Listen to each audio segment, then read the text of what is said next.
Friends, welcome on my YouTube channel competitive पाठशाला। तो आज हम देखेंगे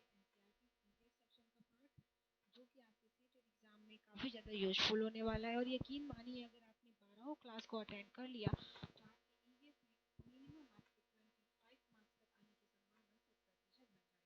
मैं कोशिश करूंगी कि आप जो है इन सारी क्लासेस को अच्छे तरीके से कवर कीजिएगा, क्योंकि कम टाइम में आपके लिए ईवीएस सेक्शन कंप्लीट करना बहुत ही मुश्किल है। और पूरे एनसीईआरटी का निचोड़ आपको भी एक जगह प्रोवाइड हो सके, ऐसा भी संभावना कहीं आपको नहीं मिलेगी। हाँ, आपके लिए बहुत सारे यूट्यूबर्स ऐसे हैं कि जो आपको बता सकते हैं कि ऐसे ऐसे आप इसको कवर कर लीजिए, लेकिन पूरे एनसीईआरटी को कम टाइम में कवर करना जो है बहुत ही मुश्किल है। तो मेरा प्रयास यही रहेगा कि कम टाइम में मैं आपको बेहतर कंटेंट प्रोवाइड कर सकूं। तो एक टॉपिक है ग्रेगर जॉन मेंडल से। इसके पहले मैंने आप लोगों को पूरा 8 क्लास तक कंप्लीट करा दिया है। आज हमारा ये 9वां क्लास है और इसमें हम देखेंगे कि ग्रेगर जॉन मेंडल से किस प्रकार एनसीईआरटी में इनका कितना वर्णन है। आपको बहुत ज़्यादा नहीं पढ़ना है, जितना एनसीईआरटी में कहा गया है, जो जो बातें कही गई है, सिर्फ सीटेट में वही क्वेश्चन पूछेगा। उसके सिवाय बाहर से एक भी पॉइंट आपसे नहीं पूछेगा। हम ऐसा करते हैं कि ग्रेगर जॉन मेंडल की पूरी पूरी हिस्ट्री पढ़ डालते हैं कि ये कहाँ के थे, कैसे थे, इन्होंने किस पर प्रयोग किया, और पूरा का पूरा आवर्त सारणी कवर करने का प्रयास करते हैं इंटर लेवल का ग्रेजुएशन तक का। लेकिन ऐसा कुछ होता नहीं है, ये बेसिक से क्वेश्चन पूछते हैं और बेसिक पॉइंट अगर आप कवर करोगे तो बेहतर होगा। बाकी आप वो बहुत ज़्यादा पढ़ भी लोगे तो सीटेट नहीं निकलेगा। सीटेट बहुत ही अच्छा है, बहुत कम टाइम में आप अच्छे तरीके से इसको कर सकते हो। बशर्ते एक ही बात ध्यान रखनी है कि आपको सिर्फ और सिर्फ सिलेबस के अकॉर्डिंग और एनसीईआरटी के अकॉर्डिंग ही चीज़ों को कवर करना है। चलिए स्टार्ट करते हैं। ग्रेगर जॉन मेंडल से। इनका जन्म 1822 में ऑस्ट्रिया में एक गरीब किसान परिवार में हुआ था। 7 साल तक उन्होंने मठ के बगीचे में 28,000 पौधों पर, ये पॉइंट याद रखिएगा, 28,000 पौधों पर प्रयोग किया। उन्होंने कड़ी मेहनत की, कई अवलोकन एकत्र किए और एक नई खोज किया। उन्होंने पाया कि मटर में कुछ ऐसे लक्षण होते हैं जो जोड़ों में आते हैं। जैसे बीज या तो खुरदुरा होता है या चिकना होता है, या तो यह पीला होता है या तो यह हरा होता है, और पौधों की ऊंचाई या तो लंबी होती है या तो छोटी होती है। एक पौधे की अगली पीढ़ी बच्चे, मतलब एक पौधे की जो अगली पीढ़ी होती है उनमें उसमें जिसमें या तो खुरदरे आएंगे या तो चिकने आएंगे। इन्होंने जो भी चीजें देखा, दो ही कंडीशन देख रहे थे कि या तो वो बीज खुरदुरे आएंगे या तो वो चिकने बीज होते हैं। उनमें भी बीज खुरदुरे या चिकने होते हैं।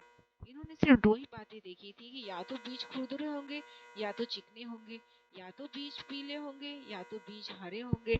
तो जब भी इनकी बच्चे, जो भी इनके संतान होंगे, जो भी इनसे प्रोड्यूस पौधे होंगे, या तो वो चिकने होंगे या खुरदुरे होंगे, या तो वो पीले होंगे या तो वो हरे होंगे।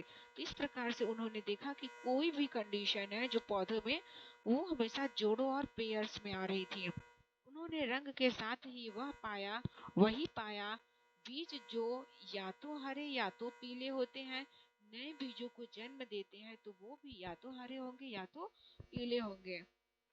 जैसे इस टाइम होता है, हम देखते हैं कि जो पेरेंट्स होते हैं उनके बच्चे, अगर दोनों पेरेंट्स लंबे हैं तो बच्चे या तो लंबे होंगे या तो हाइट में छोटे होंगे। तीसरी कोई घटना तो घटती नहीं है। हाँ, कुछ रेयर केस है, कुछ अपवाद है, उनमें जैसे कि घटनाएं घटित हो सकती हैं, परंतु मैक्सिमम चांसेस यही होते हैं कि पेरेंट्स के लक्षण ही ज़्यादा से ज़्यादा देखे जाते हैं। ईंधन के बारे में है कि ईंधन में क्या चीजें एनसीईआरटी में कही गई हैं। कागज, जलाऊ लकड़ी, सूखे पत्ते और लकड़ी या का कोयला जलाया जा सकता है। कैरोसिन, पेट्रोल, डीजल जैसे तरल पदार्थ भी गर्म करने पर जलते हैं। घरेलू गैस जलती है और खाना पकाने में मदद करती है। जलने पर पदार्थ गर्मी देते हैं। ये पॉइंट्स रहेंगे आपके कथन और निष्कर्ष में। जलने पर पदार्थ गर्मी देते हैं, लेकिन कुछ पदार्थों में निकलने वाली जो ऊष्मा बहुत कम होती है, इस प्रकार इनका उपयोग हीटिंग उद्देश्य के लिए नहीं किया जाता है। वे पदार्थ जो जलते समय अधिक ऊष्मा छोड़ते हैं, उनका उपयोग तापन के लिए किया जाता है। इन पदार्थों को ही ईंधन कहा जाता है। ये आप नहीं कर सकते हैं कि सारे पदार्थ जो जलते हैं या फिर सारे जो पत्ते भी हैं वो भी जलते हैं, लेकिन पत्तों से ज़्यादा ऊष्मा नहीं प्रोड्यूस होती है। तो जिससे ज़्यादा मैक्सिमम ऊष्मा प्रोड्यूस होती है उसी को ईंधन कहेंगे। अब ये नहीं कि आप बांस के पत्ते को जला दीजिए तो उसमें कितना होता है, क्या आप बांस के पत्ते से खाना बना सकते हैं? ऐसा तो पॉसिबल है नहीं। जिससे ज़्यादा ऊर्जा निकलती है, ज़्यादा ऊष्मा निकलती है,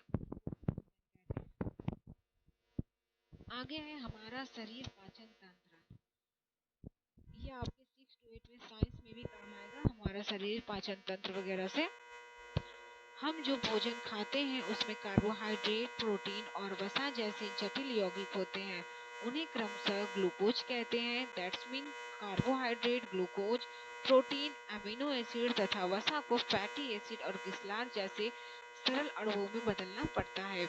इन सरल अणुओं को तब हमें ऊर्जा देने के लिए रक्त या लसिका द्वारा आत्मसात किया जाता है। जटिल खाद्य अणुओं के सरल अणुओं में बदलने की प्रक्रिया को पाचन कहते हैं। पाचन तंत्र को दो प्रकारों में विभाजित किया जा सकता है। एक तो पाचन तंत्र या एक कुंडलित पेशीय नली होती है जो मुंह से गुदा तक फैली होती है। लगभग 6 से 9 मीटर लंबी होती है। इसमें कई विशिष्ट डिवीजन शामिल होते हैं। जो पेशीय नली होती है हमारे पाचन तंत्र की, वो 6 से 9 मीटर तक लंबी होती है। क्रमिक रूप से व्यवस्थित ये मुख मुख गुहा, ग्रसनी, अन्न प्रणाली, पेट, छोटी आंत तथा बड़ी आंत, मलाशय और गुदा में विस्तृत होते हैं।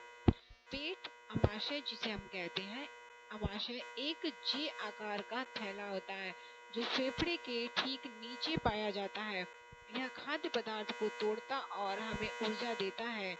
अमाशय जो है जे आकार का होता है, यह ठीक हमारे फेफड़े के नीचे होता है और यह खाद्य पदार्थों को तोड़ता है और हमें एनर्जी देता है। इसमें भोजन को ऊर्जा में तोड़ने के लिए एक विशेष प्रकार का रस निकलता है। पाचन ग्रंथियां।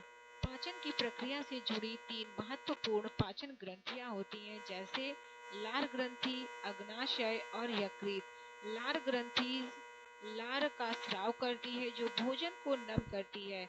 लार में एंजाइम होते हैं जो जटिल स्टार्च को सरल कार्बोहाइड्रेट अणुओं में तोड़ते हैं तथा अग्नाशय से अग्नाशयी रस का उत्पादन होता है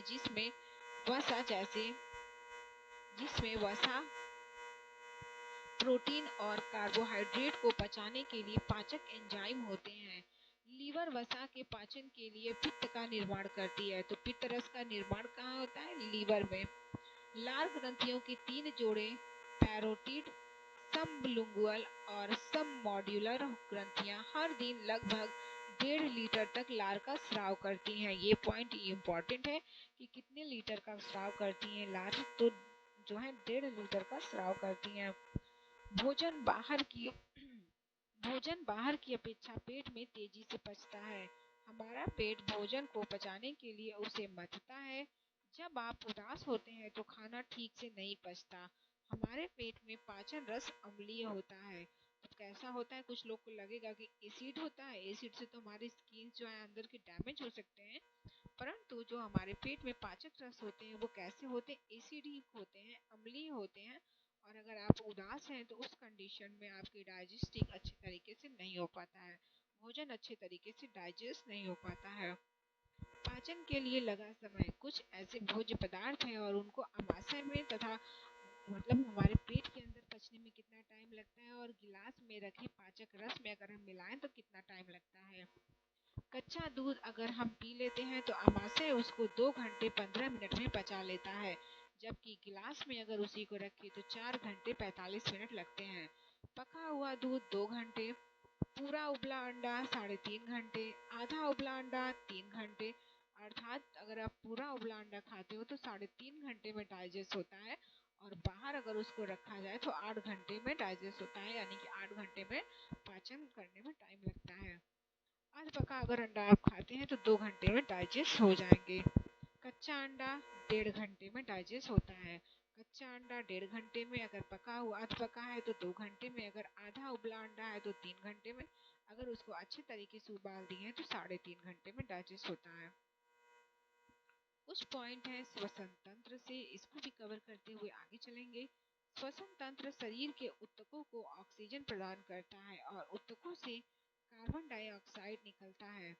श्वसन तंत्र का निर्माण करने वाली 3 प्रमुख भाग हैं, अर्थात वायुमार्ग, फेफड़े और श्वसन की मांसपेशियां। औसतन हम प्रति मिनट 16 से 18 बार सांस लेते हैं। कितने बार? 16 से 18 बार सांस लेते हैं। हम एक दिन में 20,000 से अधिक बार सांस लेते हैं। वायुपथ वायु मार्ग में नाक गुहा, ग्रसनी, स्वर यंत्र, श्वास नली, ब्रांकिया और फेफड़े शामिल होते हैं। यह फेफड़े और आसपास के बीच हवा को पहुंचाता है। फेफड़े फेफड़े से क्या महत्वपूर्ण पॉइंट है? फेफड़े श्वसन तंत्र के प्राथमिक अंग होते हैं। वे युग्मित शंकु के आकार के अंग हैं। वे हृदय के दोनों ओर रीढ़ की हड्डी के पास स्थित होते हैं। वे हमें सांस लेने में मदद करते हैं। जब हम सांस लेते हैं तो हम हवा से नाक के माध्यम से ऑक्सीजन लेते हैं और इन फेफड़ों तक पहुंचाते हैं। इस स्थिति में फेफड़े फैलते हैं अर्थात बड़े होते हैं। और जब हम सांस को छोड़ते हैं तो हम फेफड़ों से कार्बन डाइऑक्साइड को अवशोषित करके यानी कि नाक के माध्यम से हवा में छोड़ देते हैं। इस स्थिति में फेफड़े सिकुड़ जाते हैं। इसे हम बोलते हैं संकुचित होते हैं।